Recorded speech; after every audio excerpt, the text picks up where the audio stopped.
A mass evacuation this morning along Australia's southeastern coast, with bushfires looming and extreme danger ahead. A heat wave expected to push temperatures over 100 degrees Fahrenheit by the weekend. Tourists, residents, everybody being told to get out. We begin tonight with the U.S. and Iran on the brink, and the president alerting Congress tonight the U.S. will respond with force if Iran retaliates for the drone strike that killed top Iranian commander Qasem Soleimani. Ash from the volcano is everywhere. Even without a major eruption, residents have already been hit hard. President Rodrigo Duterte has pledged to rebuild areas affected by the eruption, and he has been briefed about the situation in Batangas province, now designated a calamity zone. Around 43,000 people are taking refuge in temporary shelters after fleeing their homes in a 14-kilometer danger zone. With almost no one on the streets. Trains, planes, buses, cars, almost nothing leaves or enters Wuhan. Hospitals in the epicenter of the outbreak are overwhelmed with patients. So overwhelmed that authorities have now decided to build a new, dedicated hospital from scratch. They're hoping to complete construction in just 6 days. In existing hospitals, health workers are working tirelessly against the virus. Of course we're worried, and so are our relatives. But we're nurses and we'll do our job as long as we wear the uniform. Fans of former NBA legend Kobe Bryant are still reeling today. Bryant was on his private helicopter with his 13-year-old daughter and 7 others, including kids, parents, and a coach. They were going to his youth basketball academy in California when the helicopter crashed. I know it's going to be an emotional night for you. And here is Trae Young wearing number 8, going to hold it for 8 seconds. And there is an 8-second violation for a turnover.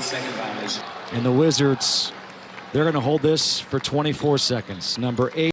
South Korea has upped its emergency response as cases of the coronavirus surge. 100 new cases were reported today, bringing the country's total to 204.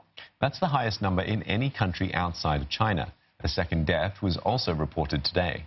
Tonight, the famous Sweet Life in Italy now facing perhaps its toughest test, with coronavirus deaths jumping to 631, now over 10,000 testing positive nationwide.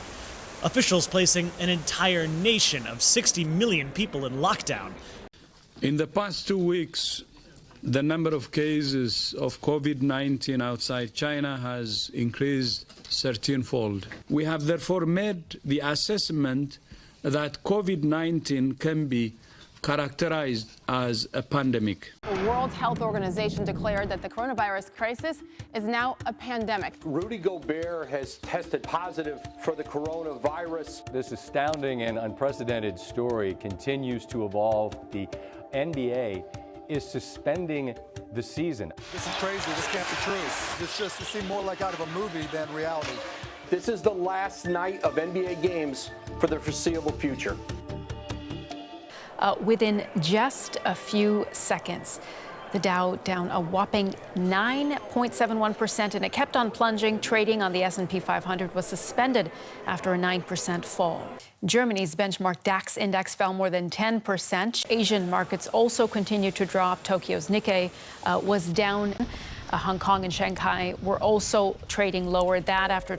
Well, Philippine authorities are set to implement a community quarantine. Well, Malaysia has implemented a 2-week partial lockdown. The largest coronavirus lockdown in the world is happening right now in India. Overseas, the numbers from Italy tonight only worsening. In fact, this was the number today, 627 people dying in just the past 24 hours, the worst yet. California's streets empty, as nearly 40 million people in that state are sequestered, closely followed by a similar order in New York. This is coming to a head, of course, as the coronavirus is already pushing down demand. There are fewer trucks, planes, and ships moving products or passengers. On Friday, oil prices dropped more than 9% to $45.27 a barrel. Experts now forecast a further plunge down to $30 or worse in the coming days.